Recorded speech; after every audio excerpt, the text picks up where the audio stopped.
আজকে আমরা আলোচনা করব মার্কিউ নিয়ে। তো মার্কিউ কি, এটা কি করে খায় না পড়ে, সেটা আমরা যদি ইন ডিটেলসে দেখি তাহলে বুঝতে পারবো খুব সহজেই। আমরা প্রথমেই আমাদের পূর্বের কোডগুলো ডিলিট করি। তারপর এখানে আমরা লিখব মার্কিউ। দেখো মার্কিউ লেখার সাথে সাথে মার্কিউ দিয়ে যে বিহেভিয়ারটা এবং ডিরেকশনটা ছিল তার সব কিছু চলে আসছে এবং মার্কিউ ট্যাগটা শুরু এবং শেষ দুইটাই আছে, এই জন্য এরকম দেখাচ্ছে। এখন আমরা লরেম যে কোনো একটা কিছু দিলাম, দেওয়ার পরে সেভ দিলাম। সেভ দেওয়ার পরে দেখো বাম থেকে ডান দিকে, ডান থেকে বাম দিকে চলে যাচ্ছে। আমরা যেমন কোনো পেপার পত্রিকায় দেখি কোনো হেডিং যাচ্ছে বা শিরোনামগুলো স্টেপ বাই স্টেপ যাচ্ছে, মার্কিউ হচ্ছে এরকম একটা ট্যাগ। এই ট্যাগের ভিতরে দেখো ডিরেকশন নামে একটা অপশন আছে। ডিরেকশন বাই ডিফল্ট থাকে ডান থেকে বামে। ওকে, এখন আমরা যদি দেই রাইট বা দেই রোটেশন, এই যে রোটেশন দেই, দেখো রোটেশন দিলে একটু বড় করে দেখো কীরকম দেখায়। ওকে, নিলাম বড় করে, দেখো। তারপর এখানে আমরা যদি আরেকটা আবারও ডিরেকশন নেই, ডিরেকশন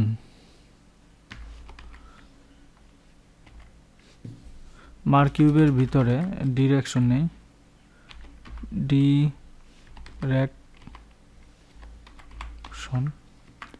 ডিরেকশন নিলাম। তাহলে আমরা মার্কিউর জন্য অন্য একটা ওয়েবসাইটের সাহায্য নেব। এরকম w3schools.in, আমরা তোমাদেরকে রেফারেন্স দিয়েছিলাম w3schools.com। এটার আরেকটা ওয়েবসাইট হচ্ছে .in।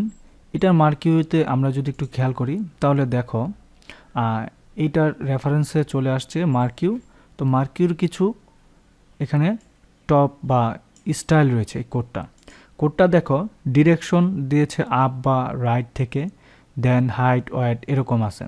এই হচ্ছে অবস্থা। আমরা যদি আমাদের মার্কিউটা আবার সুন্দর করে লিখি তাহলে দেখো আমরা কি দেখি। এখানে আমরা লিখব মার্কিউ লেখার পর এই নিচে আমরা দিব লরেম 10 দিলাম। হ্যাঁ, লরেম 10 দেওয়ার পরে একটা জিনিস দেখো, এটা কিন্তু অনেক বড় হয়ে গেছে, রাইট? আমরা এটাকে একটু সাইজ করে নিই।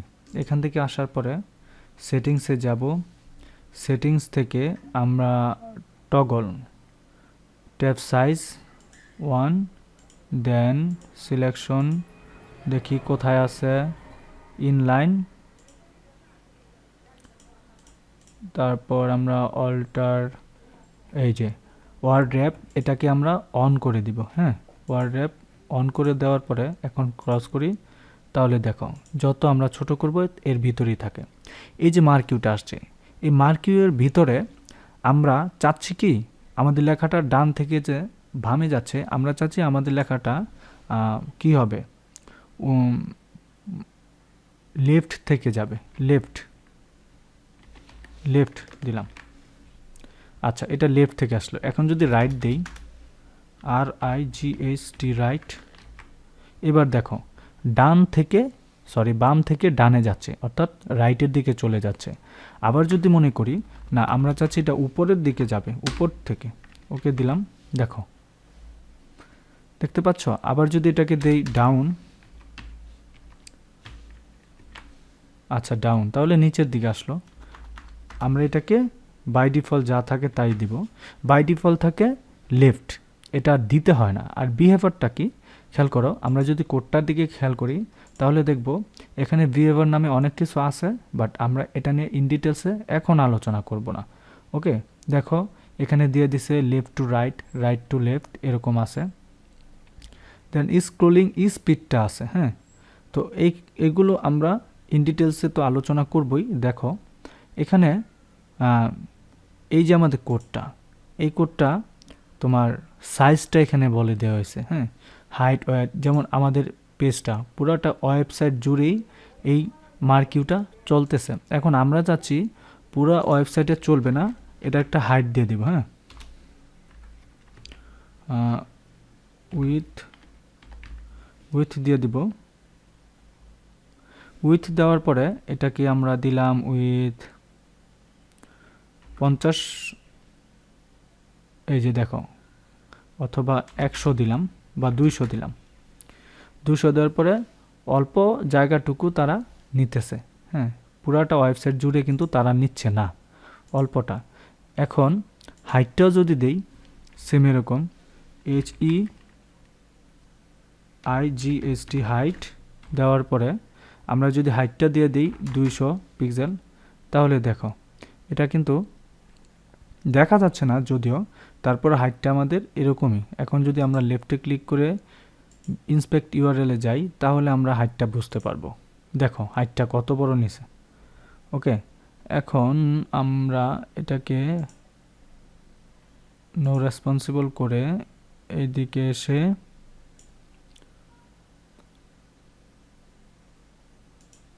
এটাকে ধরি। এই যে ধরো, দেখো এটা কিন্তু 200, দেখছো? আমরা যখন এটাতে আমাদের মাউসটার হোভারটা রাখলাম তাহলে কি দেখাইলো, এটা পুরোটারে ভুল করছে 200। এখন এটাকেই আমরা যদি এই বিহেভিয়ারটাকে আমরা 200-র পরিবর্তে 10 দেই, খেয়াল করো, 10 দিলাম। এখন আমরা লেফটে ক্লিক করে আবার সেম আগের জায়গায় যদি আসি তাহলে দেখি, দেখো মাত্র এতটুকু জায়গা নিয়ে তারা বসে আছে। ওকে, তো এইভাবে কিন্তু আমরা এগুলোর হাইট এবং উইথ চেঞ্জ করতে পারি। আচ্ছা, হাইট এবং উইথটা চেঞ্জ করব আমরা, বাট আমাদের এখন আপাতত এই উইথ এবং ডিরেকশন কোনো কিছুর দরকার নাই। এখন এই যে মার্কিউটা, আমাদের যে মার্কিউটা কিন্তু আমরা ইচ্ছে করলে কি করতে পারি বলো তো?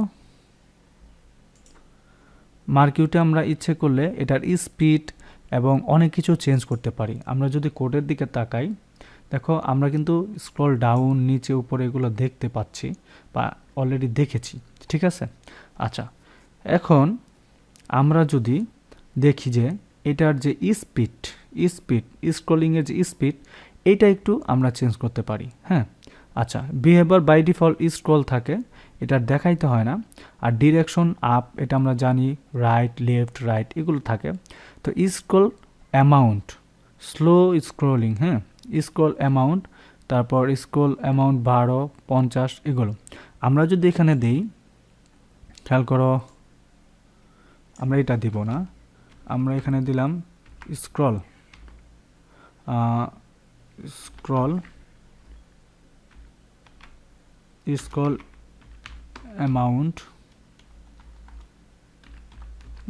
অ্যামাউন্ট দেন দিলাম। স্ক্রল অ্যামাউন্ট দেওয়ার পরে এটাকে আমরা দিলাম 1 দেওয়ার পরে দেখো কত আসতে যাচ্ছে।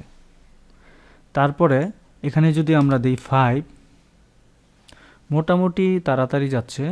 এখন যদি দিই 12, তো তাড়াতাড়ি যাচ্ছে। হ্যাঁ, এখন 20 দিলে পড়ার কোনো স্কোপই নেই। তাহলে কি দাঁড়াইলো একটু যদি আমরা খেয়াল করি, তাহলে আমাদের স্ক্রলটা দেওয়া উচিত সর্বোচ্চ 5, অথবা বাই ডিফল্ট থাকে 5। আমরা এটা না দিলেও পারি, এটা যেমন আছে তেমন থাকুক। অর্থাৎ এগুলো আমাদের একটু অ্যাডভান্স লেভেলে জানার কারণটা হচ্ছে আমরা এটার স্ক্রলের স্পিডটা বাড়াইতে পারি। ওকে, এ হচ্ছে অবস্থা। তো আমরা মার্কিউ নিয়ে এর বাইরে কোনো আলোচনা যদি করি তাহলে আমরা সিএসএস-এর ভিতরে আলোচনা করতে পারি, ঠিক আছে? তো সিএসএস-এ আমরা যখন আলোচনা করব তখন ইন ডিটেলসে আলোচনা করব।